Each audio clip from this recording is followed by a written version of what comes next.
Hello guys, welcome back to my channel. I'm your host Chris Davis, and today we're going to do a review of Secret Invasion episode 5. So this is a really good episode, and the reason why it's so good is that it's really leading up to the climax in episode 6, which is supposed to be the final episode of this series. So a lot of interesting things happen in this episode. Gaia and Nick Fury's wife work together to stop invaders from killing Nick Fury's wife. We also have Gravik's followers trying to do a mutiny to take Gravik out.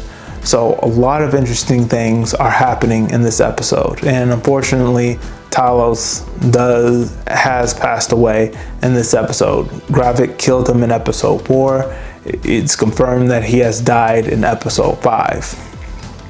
So right off the bat with this episode, it starts off with Nick Fury rushing the United States president into the emergency room, telling him do not trust Colonel Rhodes. And as us, the viewers, we know why, because Colonel Rhodes is a Skrull. Colonel Rhodes show up with orders from Gravik not to kill the United States president, but to tell him that the Russians and the Skrulls were responsible for the attack on the US convoy, and the Skrull compound is on Russian soil.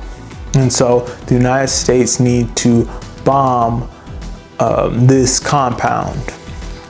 Now, Skrull Rhodey thinks that Gravik has lost his mind, and even the viewers think that Gravik has lost his mind, because why would he want to bomb the Skrull compound, killing all of his followers and the hostages they have? I mean, what's the outcome? What's the outcome for the Skrulls if they do this?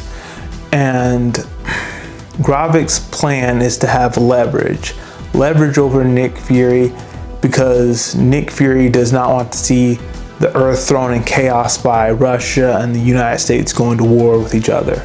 So he tells Nick Fury to hand over the harvest, which has all the DNA of all the Avengers, give it to Gravik, and he'll call off the attack.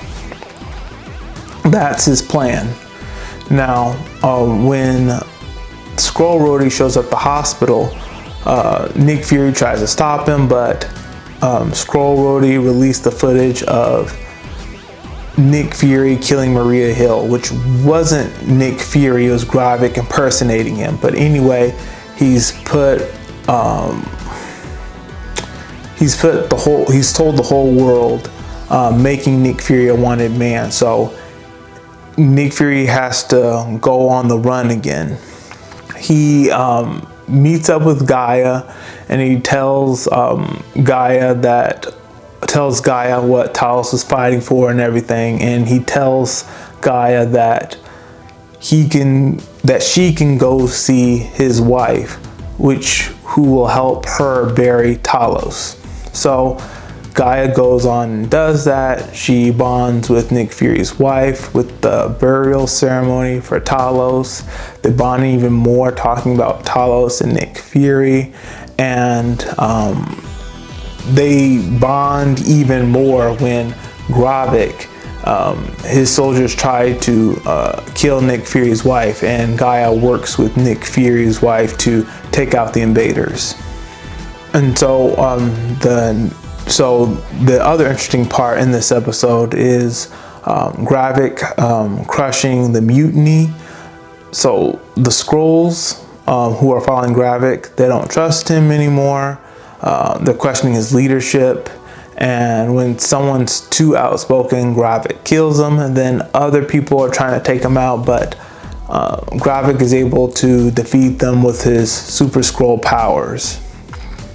And so he basically, with an iron fist, tells them not to question his authority, and then he gives them the order to eliminate Nick Fury's wife.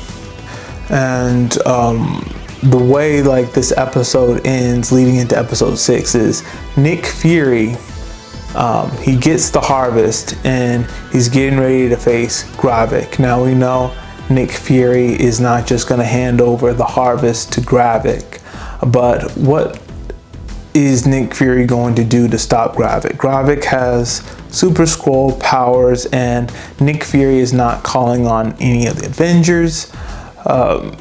He's just using guns and bombs and whatever else he has. So how is he really going to defeat Gravik going into episode 6? We're gonna have to see what happens. So that's all we have for today. If you liked what I had to share, please hit the like button, hit subscribe, share this video with all your friends, and all of you have a great day.